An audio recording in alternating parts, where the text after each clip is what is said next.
নমস্কার সবাইকে। মা ও ছেলের গল্পের ব্লগে সবাইকে স্বাগত জানাই। আজকে আমি একটা নতুন রেসিপি নিয়ে এসেছি, সোনাবগো মাছ।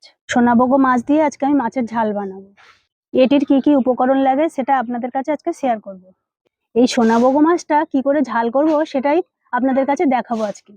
ছেলে বলছিল, মা তুমি তো রোজ ইনডোরে শ্যুট করো, আজকে নয় চলো আউটডোরেই শ্যুট করা হোক। আমি তো বিলম্ব না করে একদম রাজি হয়ে গেছিলাম।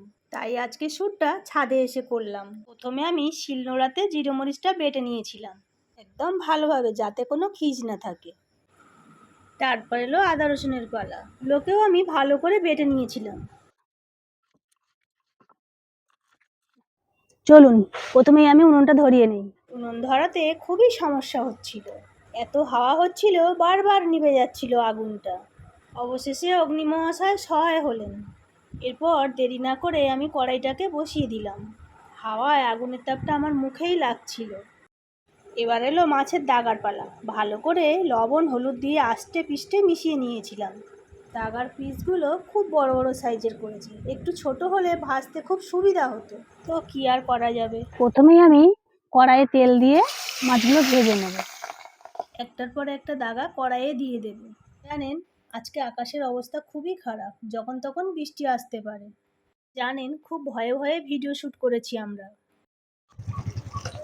এক পিঠ ভাজা হয়ে গেছে, এবার আমি আর এক পিঠ ভেজে নেব।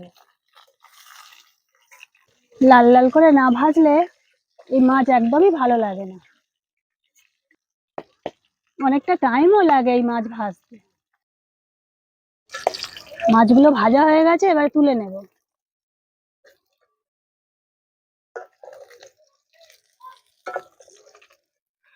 মাছ ভেজে তেল বেশি হয়েছে কড়াইয়ে, এতেই আমি পেঁয়াজ আর কাঁচা লঙ্কা দিয়ে ভেজে নেব। এবারে লবণ হলুদ, তারপর আমি একটু কাশ্মীরি লঙ্কার গুঁড়ো দেবো। এবার এটিকে ভালো করে নাড়তে থাকবো। একটু ভাজা হয়ে গেছে, এবার কেটে রাখা টমেটোটা দিয়ে দেব। টমেটোগুলো একটু নরম হয়ে গেলে চিলে পেস্ট করা আদা রসুন দিয়ে দেব। তারপর মশলাটা পাক করে নেব। কিছুক্ষণ এটা হতে থাক।